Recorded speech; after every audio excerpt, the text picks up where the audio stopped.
It is summer here in Norway, in the city of Bergen, and I wanted to make a dedicated video to thank Roberto Blake. He has meant a lot to me over the years, and in many ways, he is the reason why I persevered on YouTube and why I'm still here. And so, not me, but like the YouTube channel. Oof, that almost took a turn. But yeah, so I wanted to just make a video to thank Roberto Blake and show some gratitude. I came across Roberto Blake in 2015, fairly soon after I started. I made some videos in 2013, but it was pretty much like 2014 when I really started on the Nurth YouTube channel. And man, he's the whole reason why I persevered, because he was the one person who was there when no one else was. And even from people close to me, a lot of the feedback that I got was that I should just quit, because like, even if you go back now, I get it, but a lot of the feedback was not helpful. For example, it was very, very clear that I was not so good at English back then, and I had a very odd way of doing my voice too. So there were a lot of comments on that, and the fact that I was playing Pokemon that was for kids, just all this stuff. But I really just listened into Roberto Blake, tried to learn, and one of the things that Roberto Blake has really like put the flag in the ground for is the philosophy about and around creating something awesome every day, and to have something to wake up and look forward to. It's a new day, you have a new chance to make something awesome and share it with the world. And so, well, that's this video today, I suppose. But yes, and that really like pushed me forward to try to make better videos and to like hit reset and like try again. And I mean, 1,000, 2,000 videos later, I would like to think that I've at least made some progress. And another thing that really changed it for me early on that I learned from Roberto Blake was that he really emphasized investing in your equipment and how important it is to save up money and put it back into it so that you can gain some momentum. And then, at least for YouTube, a lot of the things that you get early on make a huge difference. So for example, sound. I'm really sorry, like I don't really have a microphone outside of the one that I used for live streaming, like next to my computer. So this is just straight off from my phone. It is a little windy.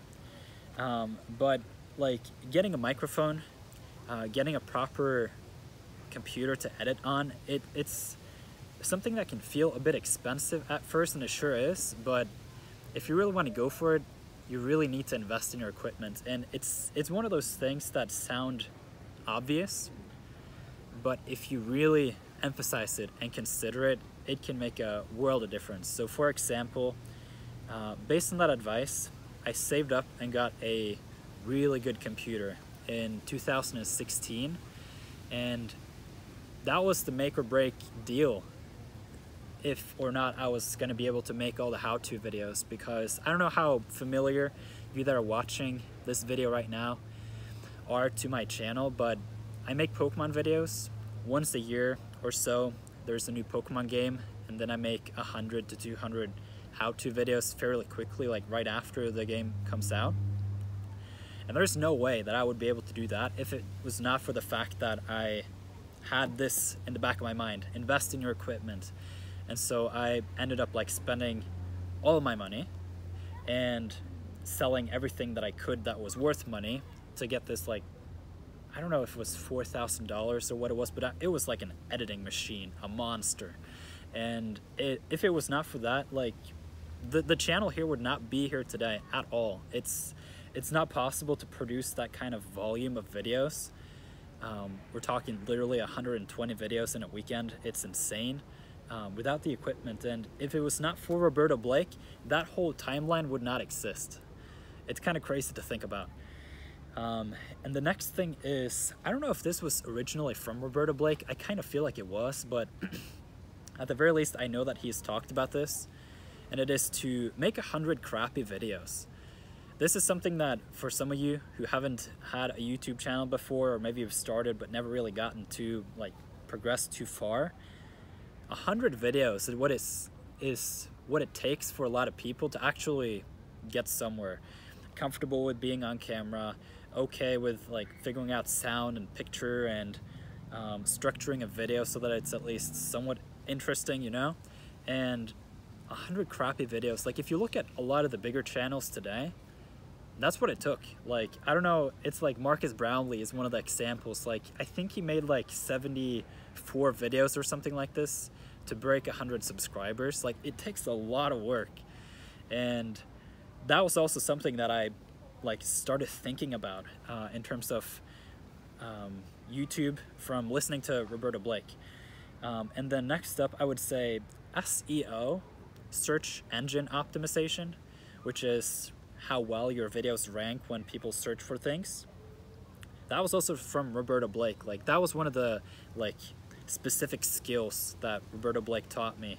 And my YouTube channel currently has 25 million views in total, and 90+% of that traffic is specifically from search, and a lot of the rest has probably come because people have gotten used to or gotten to know my channel because of videos they found in search. So the whole thing, thanks Roberto Blake, like it would not exist otherwise.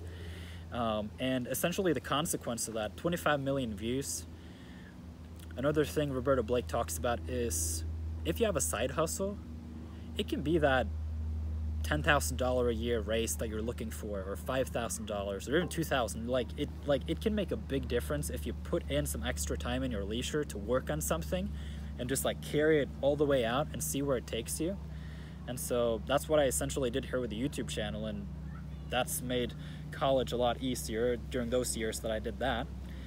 And then overall, I would say at a personal level, Roberto Blake has had a lot of videos about sharing thoughts around creativity. He has these creative thoughts videos that I really liked, and I still do like them. I haven't been as up to date recently with Roberto Blake, but I just sat down the other day and was thinking like just people I'm very grateful for. Gary Vaynerchuk has talked a lot about giving roses to people while they're still alive, and so that's why I'm making this video, because I really want to show my gratitude.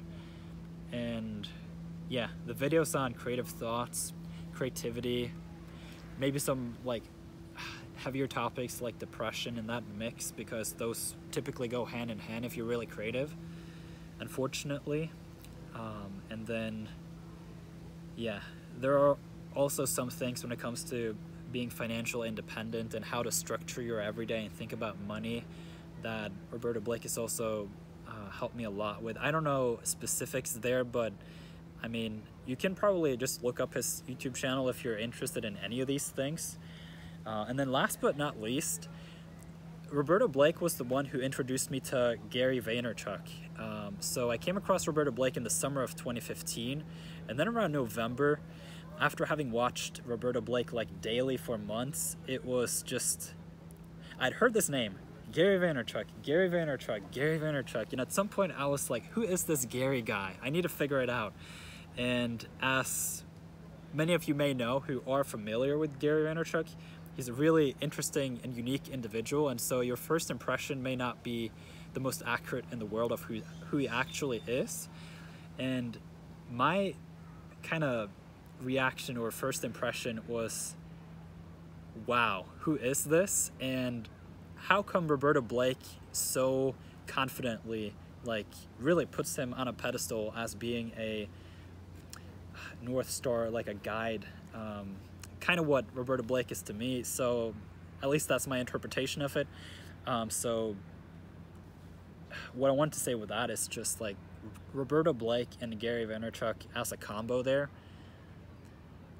have really done a lot for me. And I don't really know if I want to go into that in this video, but that is also something that I wanted to thank Roberto Blake for. He really opened my eyes to finding mentors, because you don't really need in-person mentors necessarily. You just need to find an individual that you can really read up on and get a good read on, and create kind of a lens or a framework that you can then use when you want to analyze the situation.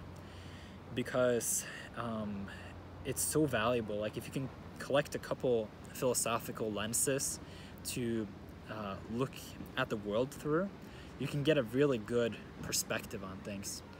And so I think that was pretty much it of what I wanted to say in this video. If you're watching this, Roberto, thank you so much.